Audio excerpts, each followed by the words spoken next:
Now, the next gentleman I'd like to introduce is Tim Yudin, the Director of Design and Delivery at World Class Payments and Payments UK. And because Tim's from the UK and is still part of Europe, you have never heard so many acronyms for regulators in your whole entire life. Like, there's like a book of how many regulators are involved in the payments market over there, and they've got the payment system regulator, which I think is the first in the world of a regulator specifically for competition in the payments market, and then there's some other regulator in everyone. So I'm really pleased, Andrew, that we've just got, well, Twin Peaks, but generally the Reserve Bank of New Zealand, because I just really can't keep track of how many there are and how many different institutions they have to juggle up in the UK to get stuff done. But without further ado, I'd like to welcome Tim Yudin to the stage. And thank you very much for inviting me. I'll say good morning or good afternoon to you. For me, it's good evening or good night because I'm fairly late in the day. I'm going to try and make sure I keep awake and talk to you all. And at some point, I will talk to you about payments. But the first thing I'm going to do is I'm going to talk to you about my children. Because despite the sort of fairly poor gene pool from their father, I've actually got 3 boys, and they've all been able to go to university. And one of the things I want to talk to you about is the experience of dealing with student finances over a period of time during which, in the UK, we didn't used to have instant payments, and now we do. So Alex, my eldest, went to university a few years ago before the faster payment system existed in the UK. And invariably, he would phone me up on a Friday night and say he needed some funds for something. And if he got through the credit scoring, I had 3 options. I could log into my online banking, and I could send him the money through BACS, which was a 3 working day cycle. So it would mean that if he was lucky, he'd get it on the following Wednesday. So that was one option. The other option is I could write him a check and stick that in the post and send it to him. He would have to receive it. The post was slow. He'd have to stick it into his bank. He probably wouldn't clear the money until the following week. The last alternative, the most painful one of all, of course, is I could get in my car, drive to his university and give him the cash. So that was my experience with Alex. Go back to the summer of last year. Nick, my youngest, now at university, phones me up and said, Dad, I want to go on a sailing trip with the university. I need a little bit of money for the deposit. He was working, so the credit scoring was good. I was going to get my money back. And I was in Waitrose, which is a very middle-class supermarket in the UK. I took this device out, went into my mobile banking app, I sent him the money. 90 seconds later, I got a text from him to say thanks. Well, actually, it said THX, text speak. And he had his money. And that is the reality of living in a world in which you have instant payments. Now, you guys are not there yet, but trust me, I do not want to go back to writing a check, sending it over a number of days, or driving up to a university to give any of my children cash. That's where we're at. And guess what? That genie is out of the bottle. We're never going to put it back in. So I've heard a lot of stuff that's been talked about this morning. Paul, you were talking about the things that you're doing in Australia. Paul Stoddard was talking about, from Vocalink, was talking about all the implementations that they're doing based on the stuff that we've learnt in the UK. 24/7, real-time world, for payments. It's here now, and guess what, guys? It's never going to go away. So, just quick background on my children. I will occasionally talk about some other examples of stuff that I do with my children around credit scoring, but probably today's not the most appropriate time to do that because they don't always pass their credit scoring. Payments UK, just a little bit about us. Very similar to Payments New Zealand. We're a trade association for payments. If we go back a few years, there used to be a previous organisation called Payments Council that had semi-regulatory powers in the UK. We don't have those things anymore. As Jane has mentioned, we are blessed with having the PSR, the Payment Systems Regulator, the first ever regulator in the world dedicated specifically to payments. They're a relatively young organisation. They are still learning quite a lot about payments. They're all economists, so they look at a world from a particular dimension.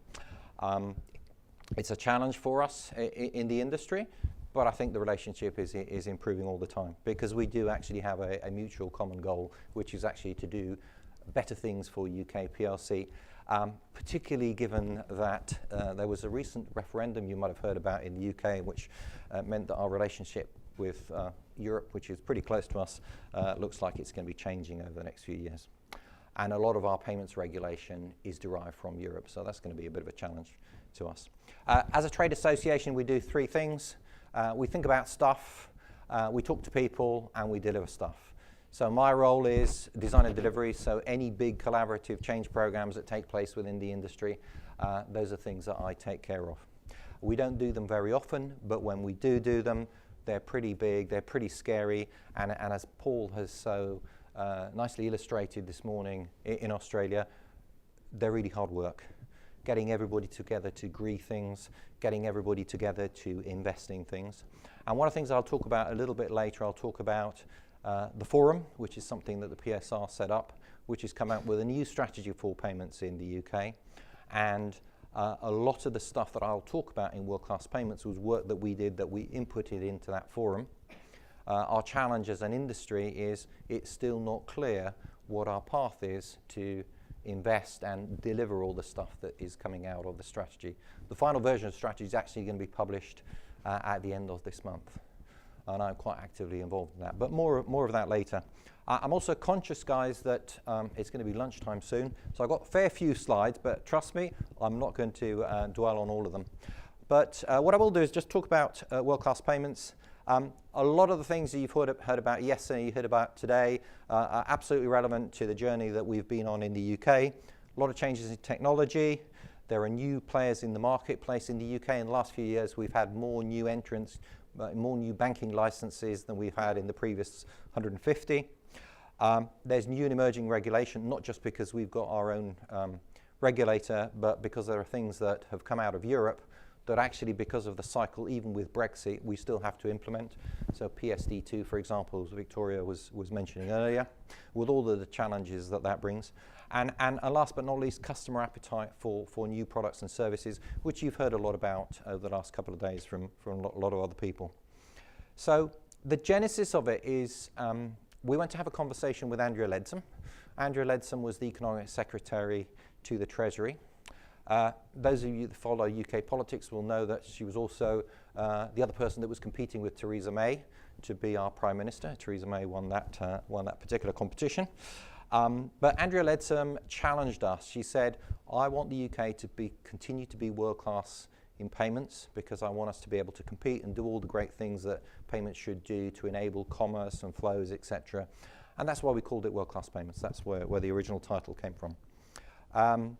What we did is we looked at a number of things that came out in terms of the need to improve and simplify our infrastructure, deal with regulation, deal with the fact that a lot of new entrants coming into the marketplace, and the new entrants, particularly the challenges wanted to access the payment systems. Again, some of the things that have been talked about, Paul talked about it earlier in Australia, so very similar drivers to many other parts of the world, but also new third-party providers wanting to ride the rails and do some new and clever things, but higher expectations also in terms of access and 24/7 real time. A whole number of things that were coming together that made it really worthwhile to do this exercise. So what we did is we went out and talked to something like 150 organizations, those 4 groups that are on that slide, so consumer groups, charities, trade bodies, business representatives, third-party processors, the PSPs, the payment services providers, community, so that's the banks and the building societies in the UK, corporates, government, huge engagement with government. Something like 25% of all payments in the UK are either into or out of government and their various different agencies. So the single largest customer and user of the payment systems in the UK. We also did some direct research. So YouGov is a website where you can go and do research and engage with customers directly. And they told us a whole bunch of stuff. And the stuff that they told us, starting with the consumers, was they wanted control. Fundamentally, they wanted to have visibility and control. What I'm going to do in the interest of time is just focus on some of the things that are in bold, and blonde. And if you want more detail, we've got a number of reports on world-class payments on our website, paymentsuk.org.uk. Very simple, you can go and look at them in there. But one of the ones that I highlight is knowing in real time how much money is in their account. That's kind of basic. It's banking 101. But guess what? Not everybody has that experience. It's not easy. I didn't bring a debit card with me, but just imagine for a moment that the key card to get into my hotel room is a debit card. In the UK, I could go and use a debit card and get some money out of an ATM, then go around the corner and to use a debit card as a contactless payment. I then get out my mobile phone, go online onto my bank, and the ATM transaction is posted in real time. So I know exactly how much is now less in my bank account, but the contactless might not post until the next day. That's not a great experience, particularly for those people that don't really understand how payments work and cycles, let alone 3-day cycles for checks, etc. So real-time visibility of what is in your bank account came out as a very, very strong need from consumers. The other one that I highlight in bold is knowing that when you're going to make a payment, it's going to the right person or the right business. We have a very small problem in the UK. I suspect it's true in many other countries as well, in terms of what we call misdirected payments.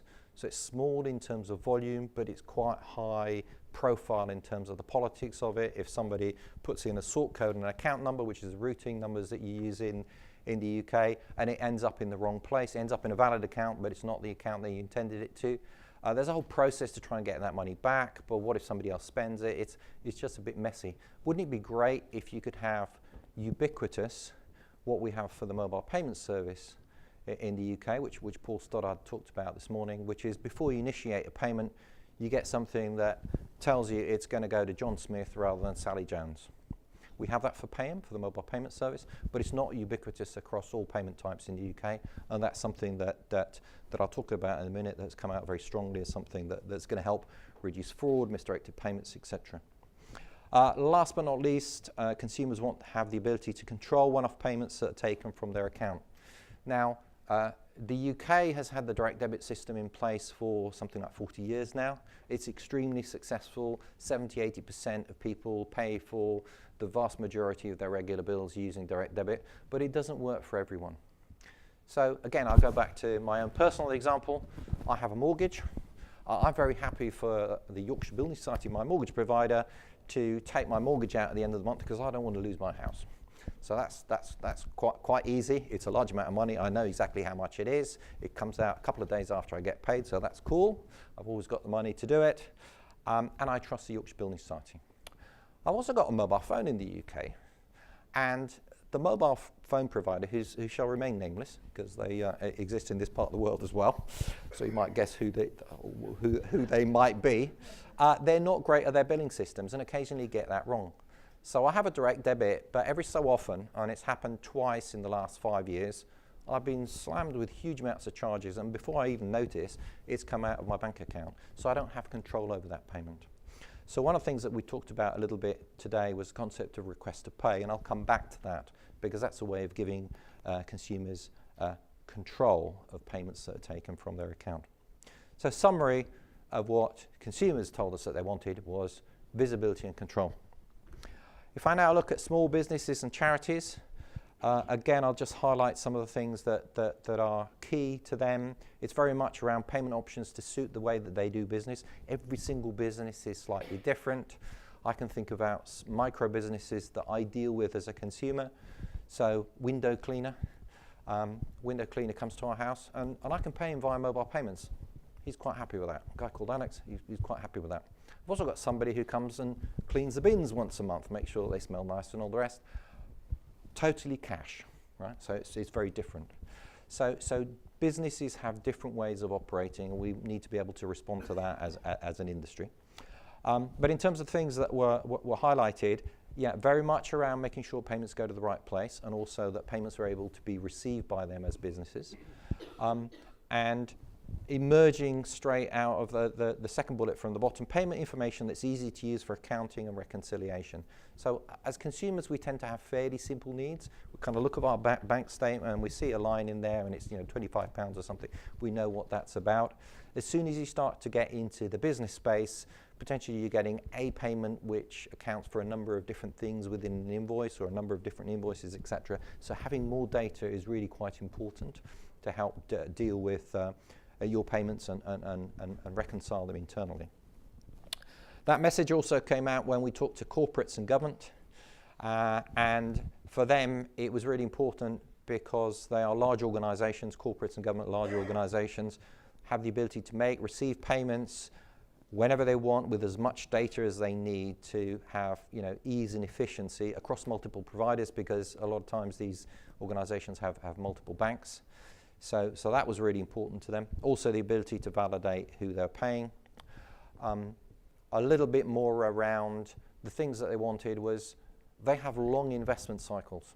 So if you talk to some of the large corporates, a lot of their back office might be run on SAP or Oracle, and they'll have a cycle where they're designing changes that they want to make 2, 3, 4, 5 years from now. And their request to us was to say, well, if you're thinking of making changes to the payment systems, give us warning so we can prepare for those things. Don't suddenly introduce something overnight and then we have to pay catch up, because that's going to cause a disadvantage to us. So having sight of change, the change landscape, a roadmap for change was really, really important to them. Last but not least, financial institutions and payment services providers. We've talked a lot about collaboration here today. Really, really important to have that collaboration to build better rails, or to improve the way that the rails work. But as Paul said this morning, it's about running your trains down it. And the trains, what sort of trains you want to run down the rails, and whether you provide first class and second class and free drinks and coffee and all the rest, that's in the competitive space. The key thing is that you have really efficient rails for people to be able to compete and provide products and services on top of those rails.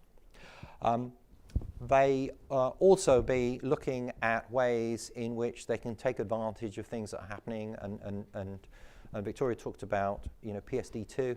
We've got a lot of work going on at the moment in terms of open access in the UK. The Competition and Markets Authority is driving the industry to have a fantastic API world where all sorts of things can happen. Third-party providers can provide account aggregation services. You can appoint somebody to run you and deal with your payments for you. Whether that's attractive to you as a consumer, I don't know. For some of us it will be, for some of us it won't be. But certainly when you start to get into the business space, potentially there's some really strong offerings that could be done by third-party providers to help businesses to manage their payments. So all of those things are going to be important to be able to interact with in our new world of world-class payments. Last but not least, again, just like corporates, banks have long investment cycles. They don't have a huge amount of money, mostly because, as was talked about earlier, they're spending most of their time fixing what they've got. But if something new is going to come along, give them the time and give them the clarity about what is being planned for, so that they can plan for it. Something's going to happen next year, the year after. A little bit later on, if we've got time to deal with questions, I'll talk about some of the work that's coming out of the forum. That's laying out a roadmap of change over the next few years. And that's going to be a challenge, not just for the large institutions, but also for the small ones, in terms of the aspirations that we're coming up with, things that we want to change in the UK. The change agenda is going to be very, very tough, particularly for smaller institutions which just fundamentally don't have enough people, change capacity to do all the things that potentially are going to be requested or required of them by regulators. So that's a quick canter through the journey. And if I pull together all the things that we heard in our world-class payments journey, we then went through a process where we tried to turn them into capabilities. And this is what I call the petal diagram. It's not very easy to read, but I thought about that, so we've got a slightly larger version of it over here. And though I talk about it as a petal diagram of flowers, just imagine it's a clock. We identified 13 capabilities that we felt were going to be really important for the UK to have in the future. The first one was real-time payments 24/7. We talked about that today. The second one was confirmation of pay, so being really clear about who you're going to be able to, who you're sending money to before you send it. The third one was to have the idea of request to pay. So you receive a message, which would be an electronic message, requesting a payment, and you're in control about whether you pay that payment and how you pay it. Visibility of the payments journey, particularly important for businesses and corporates. So if you send a payment, where is it? Is it in my bank? Is it halfway down the tracks? or is it in the next bank? If it's in the next bank, is it actually in the customer's account yet? Because one of the things that we have in the UK, we have a fantastic faster payment service, but there is a slightly first and second class service within the UK, because though the vast majority of payments hit the bank account within sort of 10 to 15 seconds, for some of the smaller institutions, they don't have the capability to deliver that. So the rule is up to 2 hours. So it could take a little bit longer, and those are some of the things that people want to understand, particularly if you're in a business-to-business type interaction, where if I've sent Paul some money, I want to be assured that he's received it, so then Paul can ship something from his factory to me or whatever. So it's making that e-commerce, that commerce piece work well. Then in terms of data standards around payments, common standards, access to the payments infrastructure, efficient governance, a lot of the things that Paul talked about that they're looking at in Australia, really important to have in the UK as well. One of the things that we have is quite a complex landscape, and one of the proposals that we put forward and is also coming out of the Payment Strategy Forum is consolidating a number of electronic schemes, namely the Cheque and Credit Clearing Company, the Faster Payment System, and BACS, which is essentially runs the direct debit system in the UK now, bringing those together into one entity. That's been agreed in principle, and in practice we want to implement that and make that happen by the end of next year. What that's going to mean is that for smaller institutions, they'll be able to plug into one entity with one set of rules and standards. Okay, maybe different product lines within it, but it's going to be a much simpler landscape to plug into if you're a challenger. And like in Australia and in New Zealand, it's all about opening access to challengers. That's the thing, that's a mantra that's been echoed by regulators around the world. Moving further on, switching accounts, we've got a great account switching service in the UK. Obviously we need to build on that, not throw the baby out with the bathwater. So if we make some changes to payments in the UK, make sure that we can continue to improve on that. There's some stuff around verification of identity, which I won't try to go into because Victoria's painted a pretty clear picture of all the challenges that we have in that. But sharing of customer data, know your customer, etc. So those are some of the things that we're looking to do in the UK. We recognise that an individual institution absolutely has responsibility for knowing their own customer, but there are a lot of opportunities to share data in a better way across the industry to make that a more efficient process.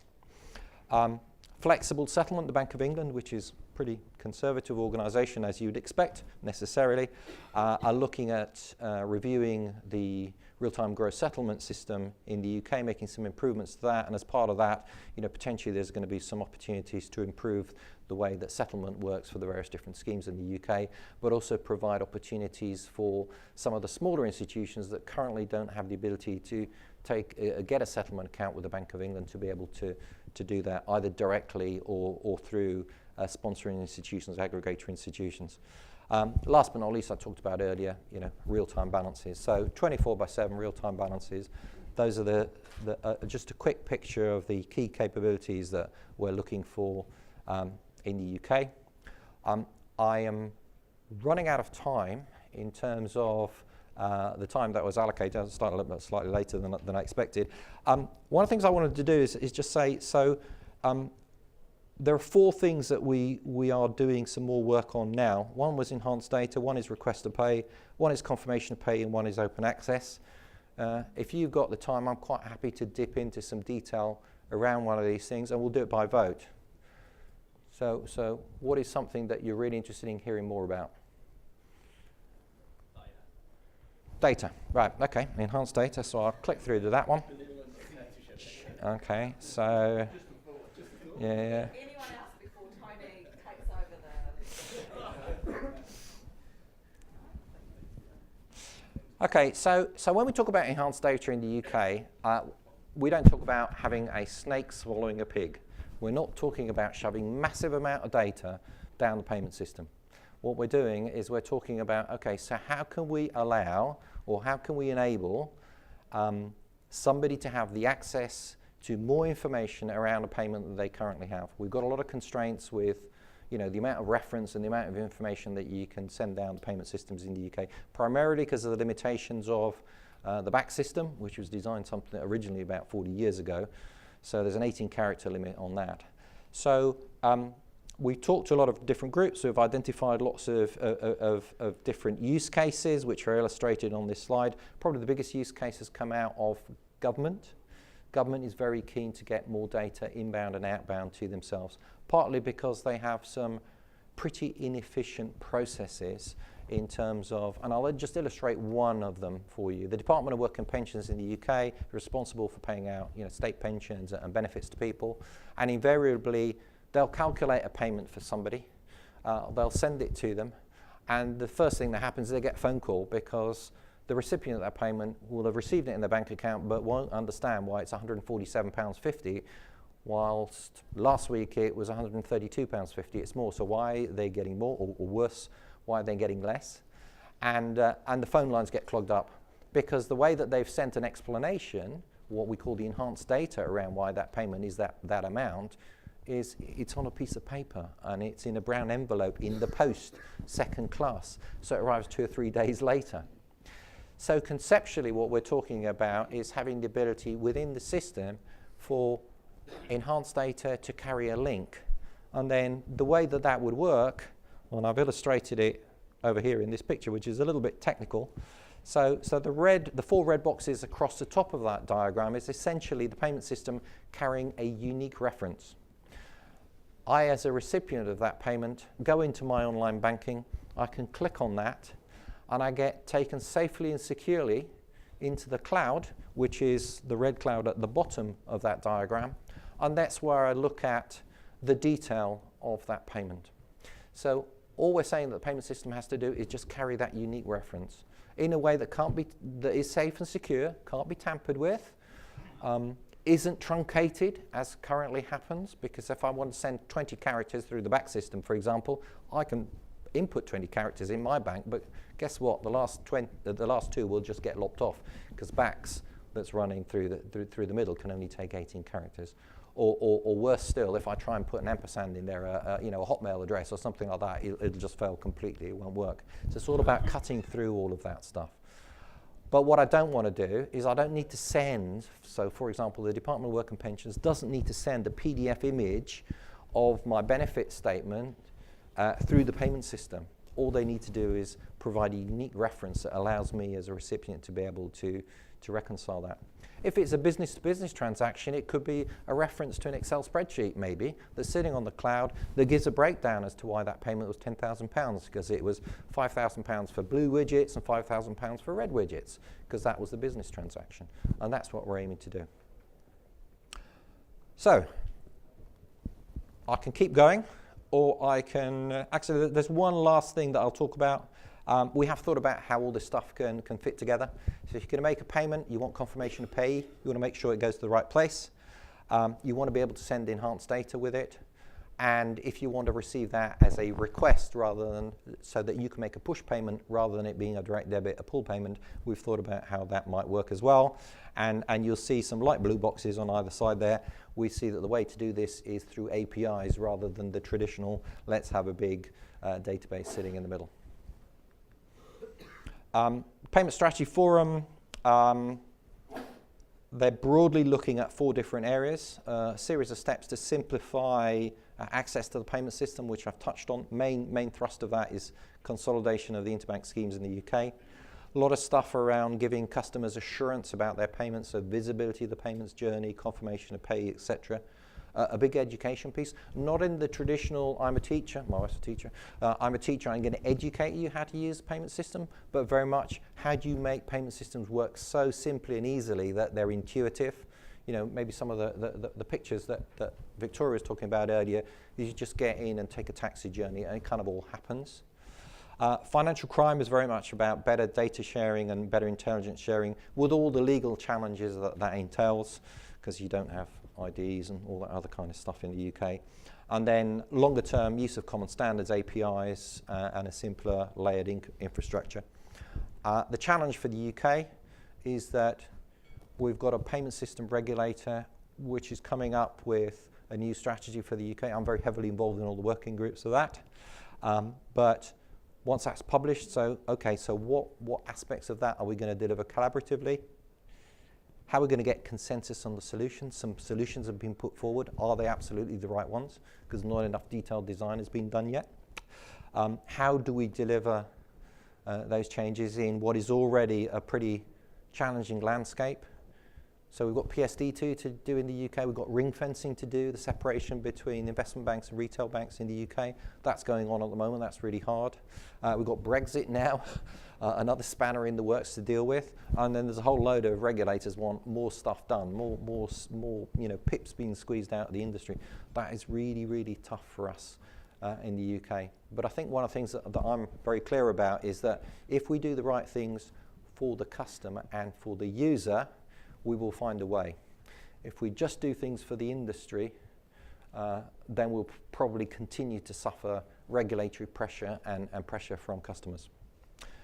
Thank you very much indeed. Any other questions?